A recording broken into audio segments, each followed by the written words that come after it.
Hey, Dr. Bill here. I'm super excited to do this next Meet the Mentor with a very dear friend of mine. But before I do, let's talk about LEAP.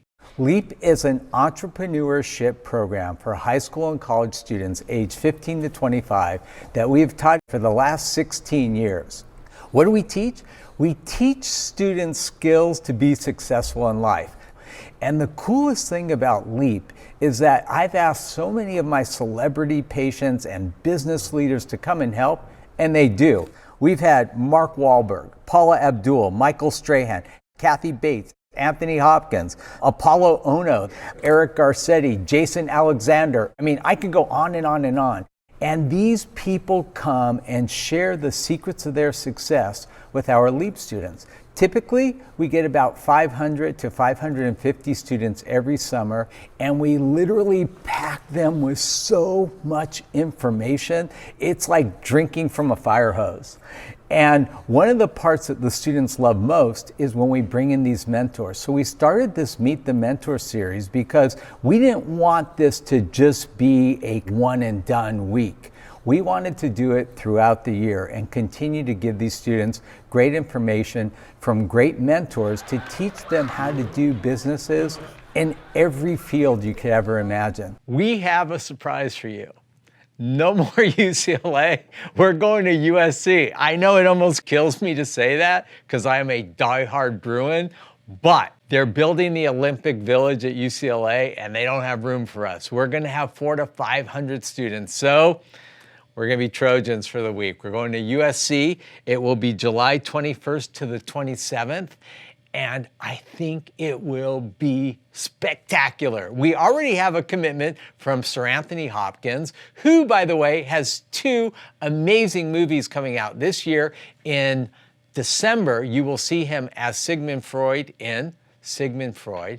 And then he's doing a movie called One Life, where he plays the British gentleman who saved 669 Jewish children from being exterminated and derailed their train and actually got them to London. And these kids now have offspring of 2,000 to 3,000, and they honored this man. I think his name is Sir Winton, and it's just a beautiful movie. In fact, Anthony Hopkins hates to be called Anthony. He wants to be called Tony. Tony told me he thinks it's the best work he ever did. So we've got Anthony Hopkins, we've got Jason Alexander, we have Amy Adams on hold. We have a bunch of other great business leaders, and I know it's going to be an amazing week. So go to our website, www.leapfoundation.com. Sign up now because we're going to run out of space. And with that, I'd like to introduce you to our Meet the Mentor, my dear friend, Jim Kwik. Jim Kwik is an internationally acclaimed authority in the realm of brain optimization, memory improvement, and accelerated learning. With over 30 years of experience, Jim has dedicated his life to helping people tap into their brain's full potential. From overcoming learning challenges as a childhood brain injury, Jim embarked on a journey with the mission to leave no brain behind. Through his teachings, Jim inspires others to unlock their inner genius, empowering them to live a life of greater power, productivity, and purpose. This November, Jim is unveiling an expanded edition to his New York Times #1 bestseller and Wall Street Journal #1 bestseller, Limitless, Upgrade Your Brain, Learn Anything Faster, Unlock Your Exceptional Life. Jim's also behind the phenomenal success of the podcast Kwik Brain with Jim Kwik. His podcast boasts millions of listeners and more than 60 million downloads and is a testament to his ability to connect and inspire. In collaboration with organizations like Pencils of Promise and the Unstoppable Foundation, Jim ensures that underserved children globally receive essential resources from education to clean water. And it was an honor to knight him, and this is Sir Jim Kwik. Thank you, buddy. So good to be here. Yeah, we've known each other a long time. Yeah. This is it's been a minute. Yeah, for yeah, sure. So we good to were be here. like really young. We even lived in the same condominium complex for a while. I'm in my 50s now, so this is, yeah, time really flies by. You know what? You love... finally got older than me. I stopped a little while ago. God. Yeah, and it's been really amazing. What an experience to be able to speak at your Thank you. Leap Foundation You've been events. there, I Yeah. think, 3 times, and Yeah. the students think you're phenomenal. Well, you are phenomenal. So tell me what's happening. Yeah. Well, I had our first child this year. And Oh, that's been, I didn't thank even you. know. I know. He's Boy, girl? He's a boy, and 10 months old, and it's quite an adventure. What's his name? His name's Leo. Yeah, he's a little lion. If you said I forgot, I would really be upset. Leo the lion, Yeah, huh? he's it's been an adventure, but yeah, just it made me even want to even double down, and it's deepened my conviction for helping people, as you say, really prepare for the world that we're living in. You know, post-pandemic, AI, distraction, you know, where we're drowning in information, help people upgrade the most important asset that they have in their careers and school, which is their mind. Yeah, so I'm excited. Your book is coming out in November. Talk about it. Yes, so we have a copy right there. I don't know Let's if I can see. bring it. That would be amazing. Yeah. Yeah. Oh, it's bigger than the last one. Yeah, it is. It has got all new research, and it's called Limitless, expanded. It's upgrade your brain, learn anything It's faster. literally twice as thick as the Yeah, first one, which I read. It is. Unlock your exceptional life. So we have a lot of great research in there, practical tools on how to study, how to improve your memory, how to focus, the best brain supplements, how to optimize your sleep, and how to read faster, all the skills that I feel maybe should have been taught back in school. How did you learn all this stuff? I mean, I know as a kid you had a brain injury and you were challenged, but how did you discover all this stuff? Yeah, it's interesting because at your event, I'll do this demonstration where I'll have the kids stand up and introduce themselves, and I'll memorize all their names, which we show you how to do. We could talk about names and faces, or they'll give me like 50 or 100 words or numbers, and I'll remember them forwards and backwards. But I always tell people, I don't do this to impress you, I do this to express to you what's possible, because the truth is, every single person listening and watching this right now, they could do it too. They just weren't taught. See, that's how I feel about my human flag at the gym. Yes, I don't do it to impress people. I've seen I do it to inspire you. Yes, that because is. everybody can do this. Yes, Jim. this is not. Yeah, and I can tell people I've seen you do it live, and yeah, it's not photoshopped, everyone. So he really does. There's no strings on my feet. There are no strings. No, There's but no I think CGI. that's amazing. I mean, I think it is inspiring to people. But how did you actually learn how to do all this? As you mentioned, I had a traumatic brain injury when I was 5. I had learning difficulties all through school. I had poor focus, poor memory. I had processing issues. When I was 9 years old, I was slowing down in class. I was being teased because of it. And a teacher came to my defense and said, in front of the whole class, "Leave that kid alone. That's the boy with the broken brain." So that label became my limit. But I was lucky enough when I was 18 to find a mentor. And you talk about the power of mentorship. And it's great because at your gathering, you bring people in and you interview people, and they speak on stage who people can learn from and be inspired by and get some instruction and some insight. So I found a mentor who really guided me through my learning journey. Told me that you read to succeed, that leaders are readers. If you've seen photos of me if we're connected on social media and you see me with Oprah or Elon or any of these individuals, people ask how we connected. And I'll tell you, we bonded over books, right? If somebody has decades of experience, like yourself, and someone puts their expertise into a book, and you can sit down in a few days and read that book, you can download decades into days, and what a great advantage that is. So this mentor said leaders, readers, and gave me a pile of books to read, and made me commit to reading one book a week. And and I read it, and I learned better how to really tap into my mind's power, and do little things. And then I got really curious. I started studying speed reading and ancient mnemonics and brain science, and I really wanted to make it practical for everybody. And I started to teach it when I was 18 years old. This is well over 30 years ago. And one of my very first students, Bill, she read 30 books in 30 days. Can you imagine that? Not skim or scan, but read them. And I wanted to find out not how. I know how. I taught her exactly how. I wanted to know why. And I found out her mother was dying of terminal cancer, was given 2 months, just 60 days to live. and the books she was reading were books to save her mom's life. And I got a call 6 months later from this young lady, and she's crying hysterically. And when she finally stops, I find out they're tears of joy, that her mother not only survived, but is really getting better. Doctors don't know how or why. Wow. The doctors are calling it a miracle, but her mother attributed 100% her recovery to her daughter, who learned it from all these books. And then in that moment, I realized if knowledge is power, then learning is our superpower. And it's a superpower we all have.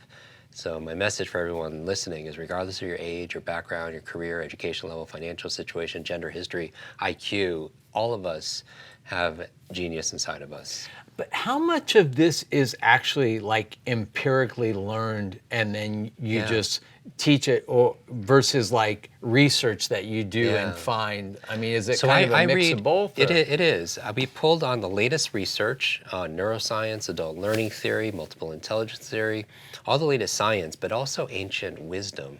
You know, I wanted to know, like, what did ancient civilizations do before there were printing presses? How did they remember things? Right. Right?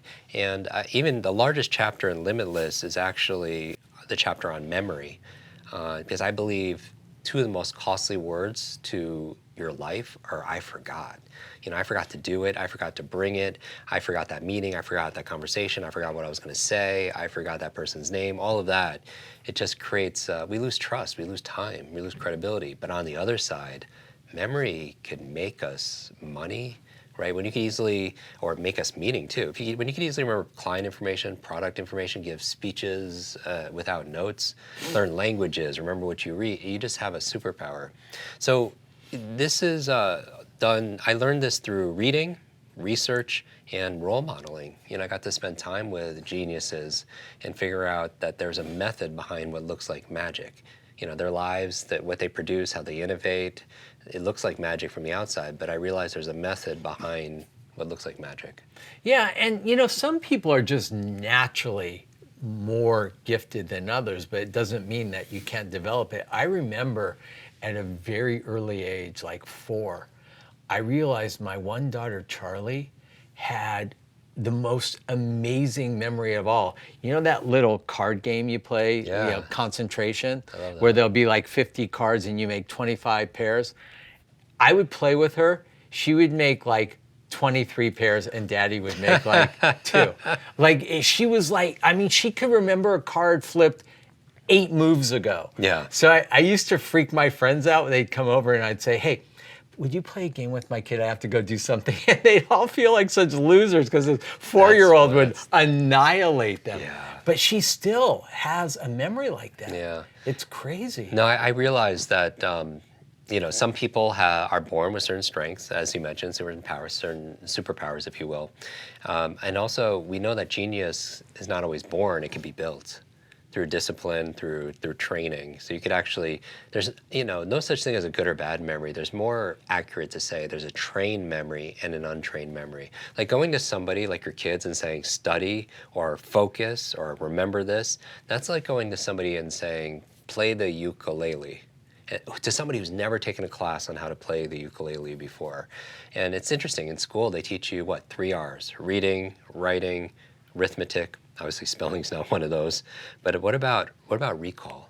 You know, what about retention? Socrates said, learning is remembering, right? And I feel like school is a wonderful place to learn what to learn: math, history, science, Spanish, but there are 0 classes on how to learn. And you know, that's one of the reasons why I wrote this book, to be an owner's manual for your brain so that you can learn anything much faster. What would you say are like 2 or 3 really important tips that people are going to learn from reading this book? Oh my goodness. There's no less than 500 Okay, usable so things. give me like 4. Yeah, okay, so just as a frame here, we focus on 4 areas that are critical to become limitless. Limitless is not about being perfect. Limitless is about advancing and progressing beyond what you believe is possible. So we focus on 4 M's to be limitless. The first one is, before we get to the methods, one of them is the methods. You know, how to focus, how to read faster, how to remember things. But you have to address people's mindset first, meaning that I believe your brain is this incredible supercomputer and your self-talk is the program it will run. So if you tell yourself, I'm not good at remembering what I read or remembering people's names. You won't remember the name of the next person you meet because you program your supercomputer not to, right?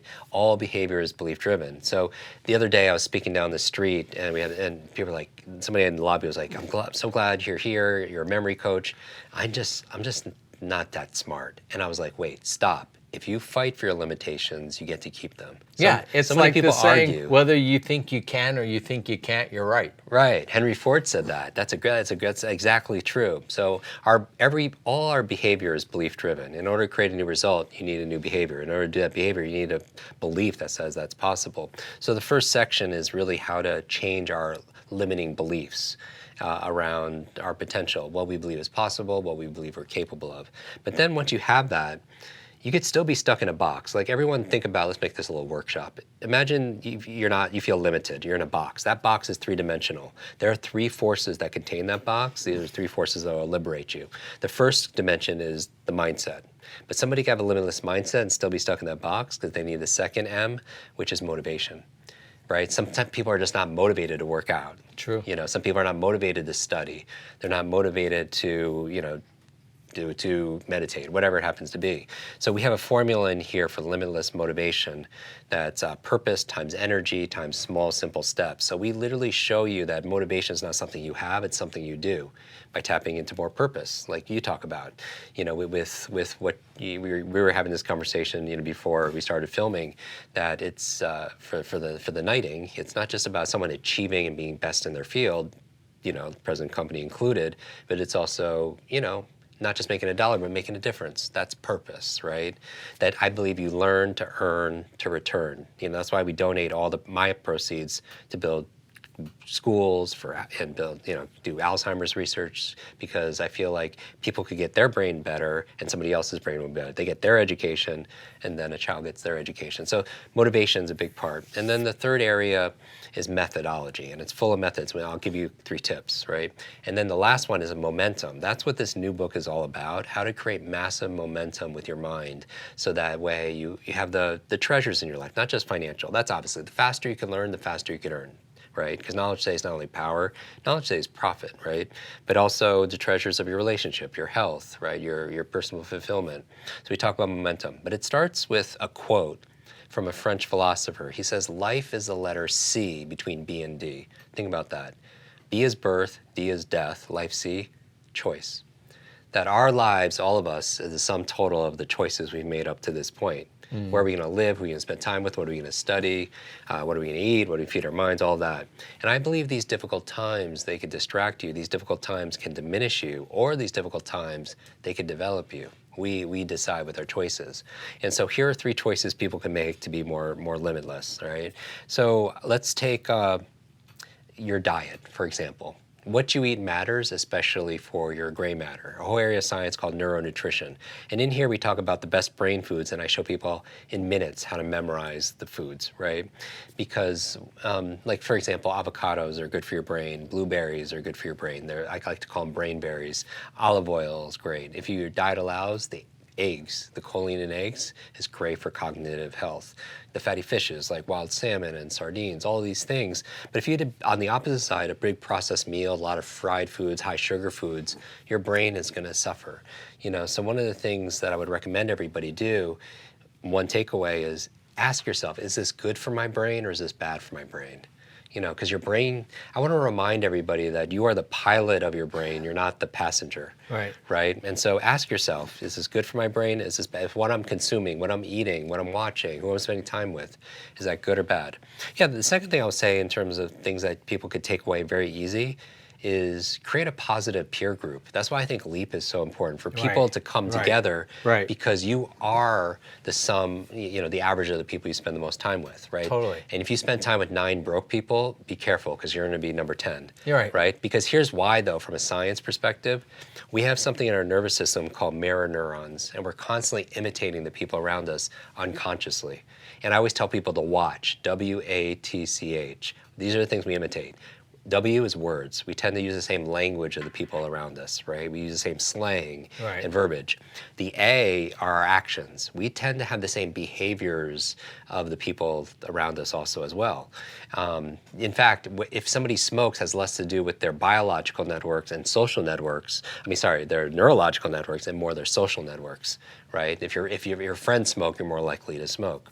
The T and watch are your thoughts. We tend to have the same thoughts of the people around us. The C is our character. We tend to maintain the same integrity of those people around us. And then the H are our habits.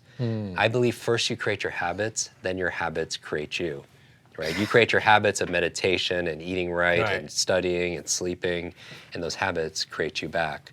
So I feel like number one, watch what you're eating. Number two, watch what you're spending time with. And number three, I'll give you a fun one. Watch your attention. Like watch this.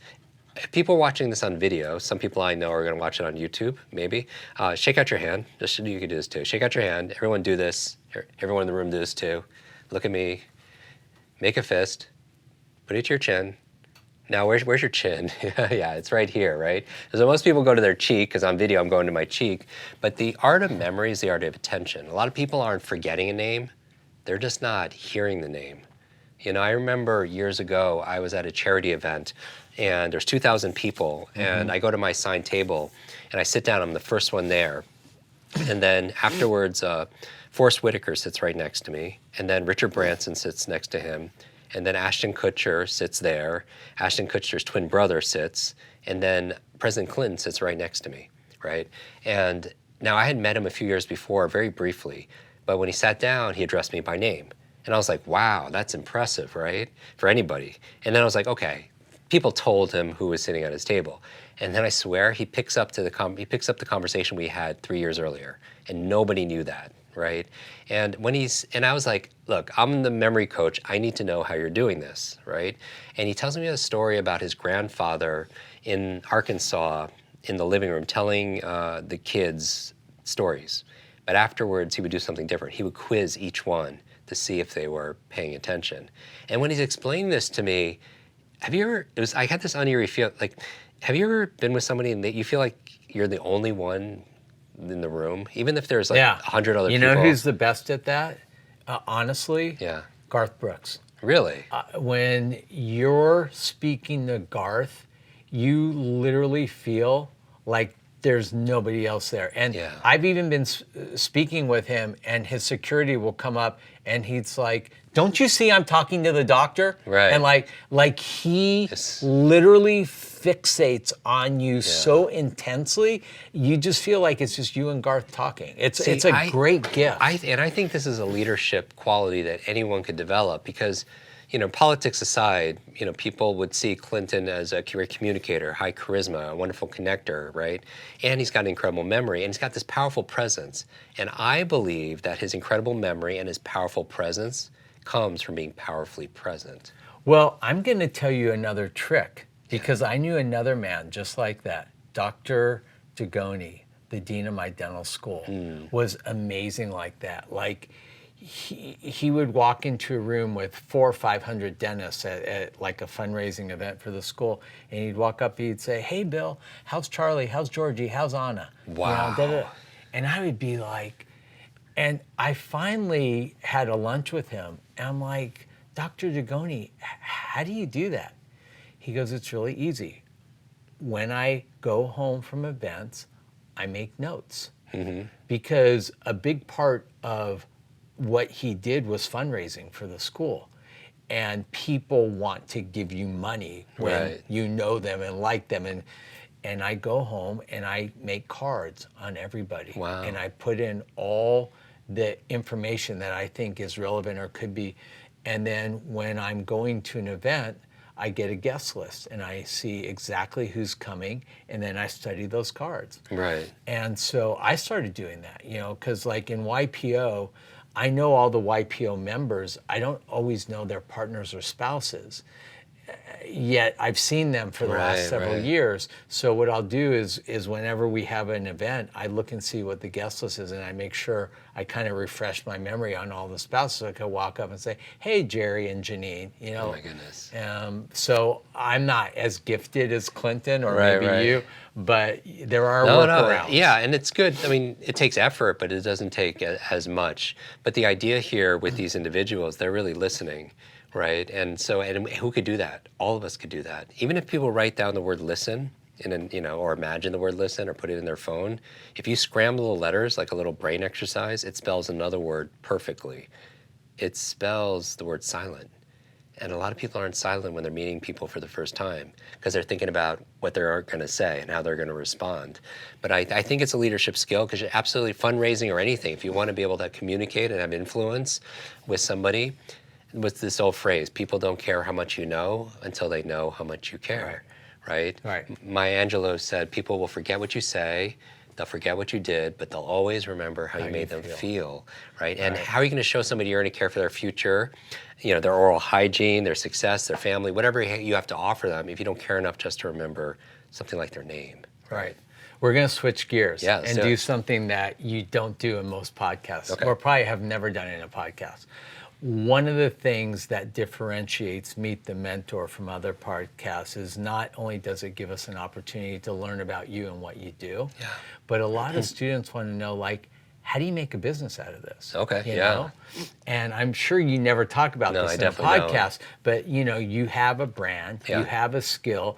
How did you transition that into something you could actually monetize and build a business out of? I think you need three things. If people imagine a Venn diagram with like 3 Ps, you need power, you need to be good at what you do. Then the second P that overlaps with it, you need passion. And then the third P is profit.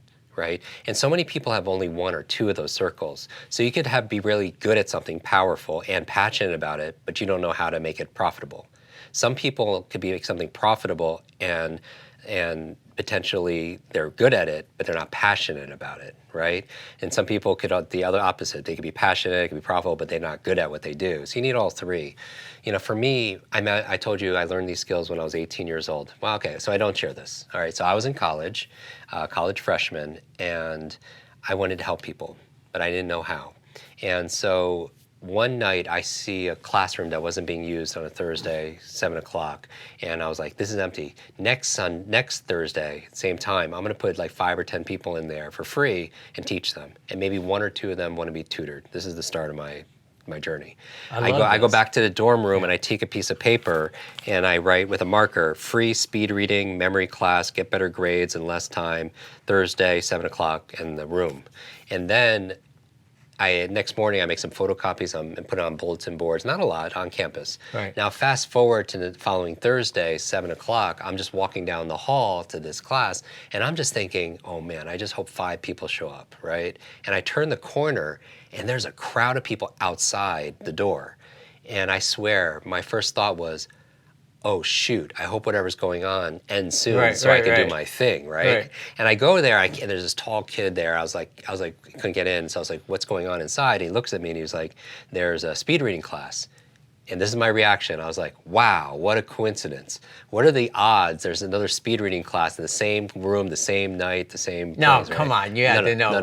No. Because if you don't believe it, you can't see it, right? You can only see what you believe is possible. And I didn't think in my wildest dreams, those people were there for me. So I pushed my way in and the place is packed. Every seat is taken in the classroom and people are standing in the back. And lo and behold, nobody's teaching. Right? And it takes my slow brain all that time to realize like why they're there and who they're there for, right? And so I'm freaking out because the other part of me having learning challenges was I never knew the answer, right? I couldn't read, I couldn't do all this stuff. My superpower growing up in school was being invisible, and I was phobic of public speaking. Like I would do a book report, but if the teacher asked me to speak about it in front of the class, I would lie and say I didn't do it, and I would throw it out in the trash on the way out. That's how phobic I was. So coming back here, I'm 18 years old, I look really young, right? I look like I'm 15, I'm wearing t-shirts and shorts, have nothing planned to teach, and I'm phobic of public speaking. So my heart's beating out of my chest, my mouth is getting dry just thinking about it, and I leave. because I can't even speak, right? And I go to this water fountain because I can't even go back to my dorm room because my friends will make fun of me, right? And I just kind of calm myself. And I start meditating, and I hear this voice inside my head. It's my mom's voice. And I won't tell you exactly what she said, but essentially it's like, because I did a head count, and instead of 5 or 10 people, there were 110 people. Okay. And so the voice is basically saying, my mom is saying, 100 people came out to learn what you promised them, you're disappointing them, and because of it, you're disappointing me, right? And I'm doing this walking meditation back to my dorm room, and I stop, and I take one step back to the classroom. And here's a lesson. One step in another direction completely changes your destination, right? Every day we have a chance because every day we have a choice, right? We can make a new choice about anything, right? And so I go back to classroom, and long story short, I talk for a couple of hours, and at the end, I don't even remember what I said, but I remember saying, hey, I don't know how to help everybody, but I just need 10 hours to teach you what I know to help you read faster, improve your memory, study better. I get $30 an hour. If you're interested, I'll be in the Student Center tomorrow at 12 o'clock, to answer your questions. And I swear 100 people just get up and they leave. Nobody talked, not one person talks to me. And I'm so exhausted. Ever you ever do something you're fearful of and you just spent? Yeah. I end up falling asleep on the carpet, and I get woken up by the class coming in the next morning. And I freak out, I rush home, shower, go to breakfast, go to class. 12 o'clock comes, I promise to be in the Student Center. I run to the Student Center and I'm late, and I just hope one person believed in me.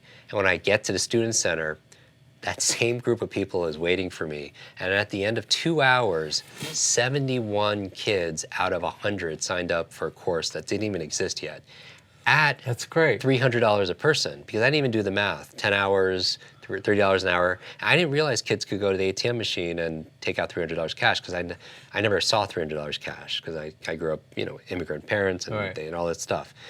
And so now I'm not even 19 years old, and I have $21,000 cash in my book bag. And my original mentor, repeated this quote to me, saying, Mark Twain quote, "Don't let school get in the way of your education." And I think about, okay, I'm going to use this money to feed my education, and I go learn from the world's best. I travel the world learning and advancing my skill set in memory, speed reading, brain optimization. And and then out of that 71, It's a great story. Thank you. I don't share it on podcasts, but that mentor made the big difference. But out of that 71 students, one of them was this young lady who read 30 books in 30 days, and when she saved her mom's life, she also saved my life, because I found purpose, and I've been doing it ever since. That's amazing. Yeah. That's amazing. Oh man, thank you for making me think about that. Thanks for sharing that. I haven't thought about So if students want to get your book, it's available, I'm sure, on Amazon. I would recommend students go to limitlessbook.com. Really easy to remember, limitlessbook.com. And you could get there, and also you'll get free brain training from me as my gift. You'll get a course on how to speed read, memory, everything. So when the book arrives, you already have the tactics to read this book. That's By the awesome. way, this book will help everyone read all their other textbooks and everything else, because you're going to learn how to learn. And also, the one other gift I wanted to give you and your team and everyone watching, I created a brain assessment that will change your life. It'll I change did your it. team. Is that the one I did today, the 20 questions? Yeah, it's just it takes 4 minutes to go through, and you get to determine your brain animal. Which animal did yours come up with? I don't know. I did it, and Sam okay, so submitted everybody it. go to mybrainanimal.com. It's in my just in how my there's briefcase. just how there's personalized medicine based on your genetics, and personalized nutrition based on your microbiome. This is personalized learning.